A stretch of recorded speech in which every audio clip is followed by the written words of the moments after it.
everyone. I am so excited to see our third knowledge sheet. देखते हैं गुरुदेव हमें क्या मैसेज देना चाहते हैं आज थ्रू इस नॉलेज शीट के through. Okay, so third knowledge sheet is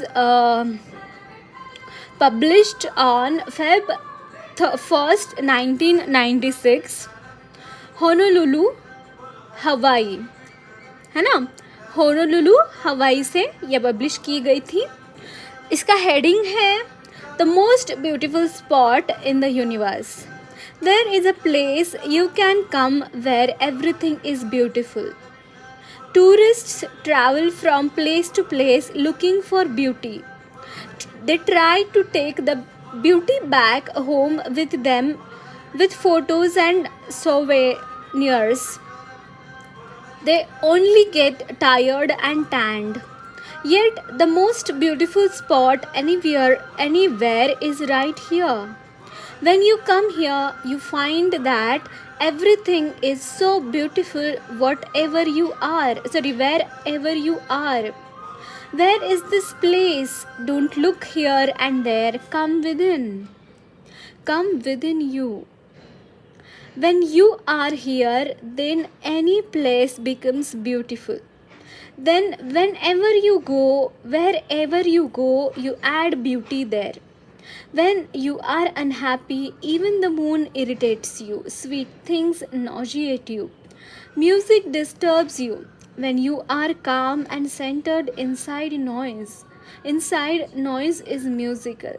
Clouds are magical. Rain is liquid love. Book yourself on a trip to this most beautiful place in the universe. Then you will find this every day in a vacation is a vacation and a celebration. Wow. So आज का topic है the most beautiful spot in the universe. Yes, हम खुशी के लिए कहाँ कहाँ नहीं जाते हैं ना. लाइक जब भी मौका मिले वेकेशन पे जाते हैं सो दैट हमें थोड़ा सा ऑफ मिले, थोड़ा सा हम बाहर जाके घूम सके, थोड़ा सा खुद के साथ कनेक्ट हो सके. यही इंटेंशन होता है ना. बट गुरुदेव बोलते हैं कि हम जहाँ पे भी जाते हैं, ट्रैवल करते हैं, तो वहाँ पे क्या होता है, वहाँ पे हम फ़ोटो खींचते हैं. लोग मतलब क्यों खींचते हैं? ताकि वो जो ब्यूटी है वो कैमरा में कैप्चर करके हमारे साथ आ पाए. लेकिन आपने मतलब आई एम श्योर हमने कहीं ना कहीं ट्रैवल तो किया ही होगा, आप में से बहुत लोगों ने, है ना. जब हम जाते हैं तब थोड़ी देर खुशी मिलती है एंड वापस आते हैं back to routine, same thing, है ना. But there is one place in this universe जो हमें हमेशा खुशी दे सकती है या खुशी देंगी वो चीज़. तो वो चीज़ क्या है? Come within you. Don't look here and there. Come within you. हमारे भीतर ही वो खुशी मौजूद है. देखिए, हम जैसे बाहर मतलब जितना हम प्रकृति में खो जाते हैं, जितना हम बाहर की चीज़ों में खो जाते हैं, उतना हम इनर चार्म लूज़ करते हैं. लेकिन हम जितना खुद के भीतर खुश होते हैं, खुद के साथ खुश होते हैं, उतना वो इनर चार्म मतलब बाहर कुछ भी क्यों ना हो, बाहर कितना भी केओटिक सिचुएशन क्यों ना हो, बाहर कितना भी ऐसी सिचुएशन हो जहाँ पे आप you will not feel good, but अगर आप अंदर से खुश है तो बाहर की भी चीज़ें बहुत ज़्यादा मैटर नहीं करेगी आपके लिए, है ना. मैं यहाँ पे मुझे बार बार लॉर्ड बुद्धा के ऊपर मेरी नज़र जा रही है. मतलब लॉर्ड बुद्धा एक ऐसे एनलाइटेंड मास्टर है जिन्होंने वैराग्य प्राप्त करने के लिए छोड़ा क्या, मतलब देखिए बाहर से भीतर का जो सफ़र था उनका, जैसे कि उन्होंने एक राजा थे, राजा के पुत्र थे, राजकुमार थे, एंड उनको दुख से बहुत दूर रखा गया था. हमेशा सुख ही देखा उन्होंने. लेकिन जब दुख देखा, जब उन्होंने तकलीफ़ देखी लाइफ में, तब वो धीरे धीरे वैराग्य के यहाँ पे वो चलने लगे. हर तरीके का मेडिटेशन जो बोलता है वो करने लगे, आगे बढ़ने लगे अपना सफ़र तय करने के लिए. एंड एक टाइम उनका ऐसा आया जहाँ पे वो मतलब इतना शांत हो गए अंदर से कि बाहर क्या चल रहा है, बाहर क्या एनर्जीज़ है, इससे कुछ भी फ़र्क नहीं उनको पड़ता था, है ना। उनकी उल्टा उनका खुद का एनर्जीज़, उनका खुद का ऑरा इतना स्ट्रांग था कि वो एनर्जीज़ वो एमिट करते थे, उनकी प्रेजेंस में, उनकी साथ में लोग काम फुलफिल्ड महसूस करते थे, है ना। तो ये कहीं ना कहीं ये सफ़र की बात की जा रही है, गुरुदेव ये सफ़र की बात कर रहे हैं इस नॉलेज शीट में। ओके, न्यूज़ फ्लैश देखते हैं।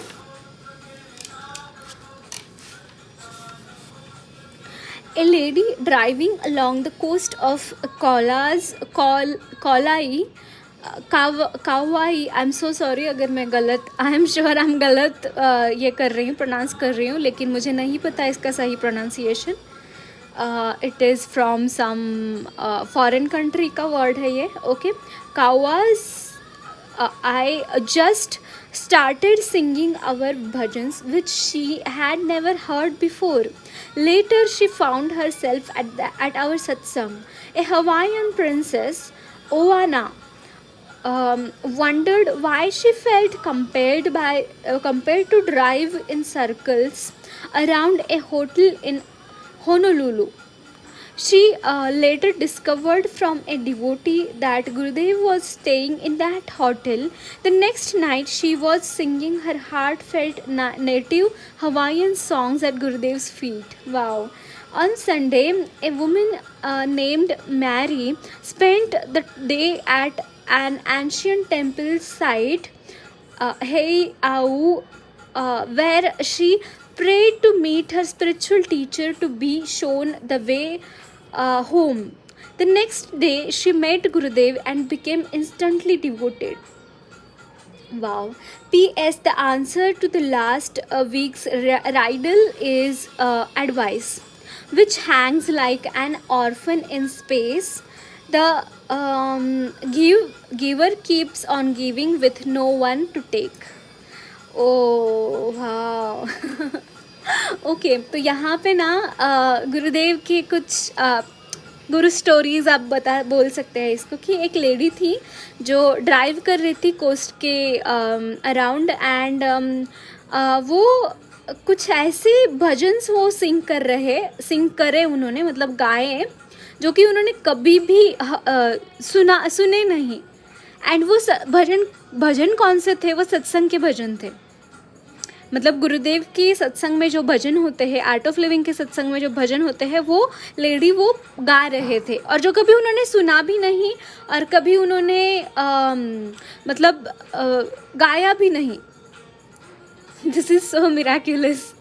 A Hawaiian princess, Oana, wondered why she felt compelled to drive in circles around hotel in Honolulu. There was a princess, a Hawaiian princess, and suddenly she was driven to the circles around hotel in Honolulu. Honolulu मतलब ये हवाई का एक शहर है। वहाँ पे जो होटल है जहाँ पे गुरुदेव रुके हुए थे, वहाँ तक वो एक ड्रॉन होके वो आए, वो प्रिंसेस थे। She never knew कि वो वहाँ पे क्यों जा रही है। She later discovered from a devotee that Gurudev was staying in a hotel, and उनको बाद में पता चला कि yes यहाँ पे गुरुदेव रुकने वाले हैं, and then that's why she was driven to this hotel, and उसका रीज़न आगे आता है। The next night she was singing her heart felt native Hawaiian songs at Gurudev's feet. उनकी कोई इच्छा रही होगी कि उनके स्पिरिचुअल गुरु के सामने वो जो भी heart felt native Hawaiian song था, वो उन्होंने उनके लिए गुरुदेव के फीट पे चरणों में अर्पण कर दिया, मतलब उनके लिए गाया वो। And this is so amazing, right? On Sunday, a woman named Mary spent the day at an ancient temple site where she, yes, ये जो woman थी मैरी नाम की, उन्होंने जो भी टेम्पल था उनके यहाँ पे, एक एंशियंट टेम्पल है, वहाँ पे उन्होंने प्रे किया कि उनके जो भी स्पिरिचुअल टीचर है वो उनके मार्ग में आए, यानी कि उनको मार्ग दिखाए आगे का। तो the next day she met Gurudev and become instantly devoted. Wow, now. And next day, only on the next day after her prayer, she met Gurudev, and she became devotee, and she came along with Gurudev. This is so amazing. And there was some puzzle given by Gurudev पिछले knowledge sheet के time, तो उसका answer Gurudev दे रहे हैं. The answer to last week's riddle is advice which hangs like an orphan in space. The giver keeps on giving with no one can take. Definitely हम लोग कितना एडवाइस देते रहते हैं, ये करो वो करो ऐसे करो वैसे करो. कौन सुनता रहता है उसको? नहीं सुनता ना कोई. अननेसेसरीली क्यों किसी को एडवाइस देना. गुरुदेव बोलते हैं कि एडवाइस तभी दो अगर किसी ने पूछा है आपको एडवाइस किसी चीज़ के बारे में, तभी उनको एडवाइस दे दो. तो गुरुदेव उसके बारे में बोल रहे हैं कि advice which hangs like an orphan in space, the giver keeps on giving with no one to take. So that's it guys, this was your knowledge session for today. So हम मिलते हैं next knowledge session में. तब तक के लिए bye bye, take care of yourselves and जय गुरुदेव.